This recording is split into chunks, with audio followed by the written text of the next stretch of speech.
Honourable Barbara Edmonds. Hello, Ogeta, Mr Speaker. To the Minister of Finance, does she agree with the Prime Minister's comments about asset sales that, quote, would take it to the election and it would be part of our program, unquote? And if so, what advice, if any, has she received on the Crown's ownership interest in state-owned companies? The Honourable Nicola Willis. Mr Speaker, I agree with the Prime Minister's full quote, which was, we'd take it to the election and it would be part of our program that we'd want to talk about and be upfront with New Zealanders about. The government is not selling state assets this term. As Minister of Finance, my job is to ensure the Crown's $500 billion asset base is working for New Zealand. What we are doing is asking whether the assets we own are performing and how we can get better value for taxpayers. When the government took office in November 2023, Treasury proactively advised in its briefing to incoming shareholding and responsible ministers that ministers should consider being clearer about the purposes of the Crown's ownership of several government-owned companies. Treasury noted that, quote, OECD guidelines recommend that countries also set out an ownership policy statement, and many OECD countries do so. Shareholding ministers accepted Treasury's suggestion and have been receiving advice on the ownership purposes of a number of Crown-owned companies. This advice has not been considered by Cabinet. Supplementary. Has she requested any further advice on options to sell state-owned assets? Well, Mr Speaker, as I've said, we are evaluating the Crown balance sheet, which I would point out Crown companies are a very small portion of. New Zealanders collectively own many assets, which are social assets: schools, hospitals, houses, roads. And I would point out to the member that it is the case, for example, that on our watch, Kāinga Ora has sold many multi-million-dollar homes in Ponsonby and Herne Bay so that they can reuse the proceeds to build homes in areas of highest need. Similarly, under the last government, Kiwi Bank sold Kiwi Wealth, releasing $225 million in capital to improve its growth prospects, and potentially increasing lending to New Zealanders by 14%. Point of order, the Honourable Karen McAnulty. Thank you, Sir. The question was a relatively straightforward one. Has she sought any additional advice? We're none the wiser as to whether that is the case. That particular aspect of the question was not addressed by that long answer. Well, I think the start was by saying that what the government has decided to do. I think you can go around this stuff forever, but have another sup. Are all Associate Ministers of Finance receiving all the advice on the ownership interest in state-owned assets? If not, why not?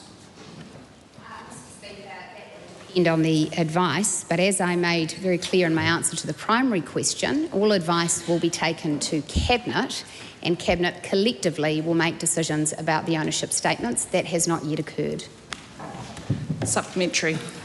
Is it an appropriate use of public sector resources to do the groundwork on asset sales, given the government has ruled out asset sales this term? Well, Mr Speaker, I utterly reject that assertion. The member is confusing basic financial stewardship with privatisation, because unlike the previous government, we take seriously our role as stewards of public assets, and we believe it is in the interests of New Zealand taxpayers to ensure they are performing well and to their purpose. And where they are not performing well or to their purpose, you can bet we will be holding their boards and chairpeople to account for lifting that performance on behalf of New Zealanders. You sat back, let them underperform. We won't do that. Nasty. Supplementary. Will she rule out asset sales while she is Minister of Finance? Well, Mr Speaker, the Crown has made very clear that we will not be selling Crown companies this term, and what I've also made clear it is the case that we have, for example, sold multi-million-dollar homes previously owned by Kāinga Ora so that we can recycle that capital into better value homes for people in need. This is consistent with the practice of the previous government, which also did the same thing, selling assets owned by Kāinga Ora to put the dollars to better purposes. It is also the case that within entities that the Crown owns, from time to time, they will divest some of their assets in order to better recycle that capital, as is the primary example, Kiwi Wealth, a $225 million asset owned by Kiwi Bank, sold by the previous government, with the proceeds recycled to Kiwi Wealth. Mr Hipkins says that's not true, Mr Speaker. I can assure him the statements I make in this House are accurate. Supplementary. Hang on. Question being asked. Supplementary.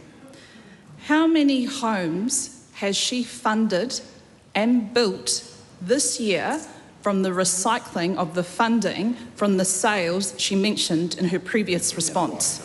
Well, Mr Speaker, that's a question both probably better put to the Minister of Housing and better put in writing. But what I can confirm is that on this government's watch, we have delivered more social homes in our first 2 years in office than the last government did in 3. Supplementary question. Supplementary question. Hang on. Supplementary question. No, hang on. That will see you leaving the House. Supplementary question. Well, if you're going to stand by it, then you're going to get yourself in a lot of trouble. Think of another way of putting it. Supplementary question. The Honourable Chris Bishop.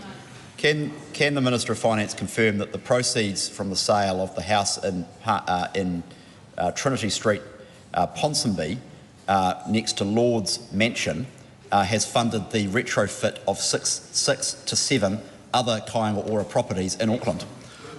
I can confirm that, Mr Speaker, and what I am surprised to also have to confirm to members of this House today is that there are some members here who would prefer we sat on those multi-million-dollar homes in a very expensive part of Auckland than delivering more homes for families in need. I stand by our government's decisions. The Honourable David Seymour. Is the Minister of Finance aware of any other investor that's been around for 170 years, like the New Zealand government, that only ever buys and never sells to get a better deal?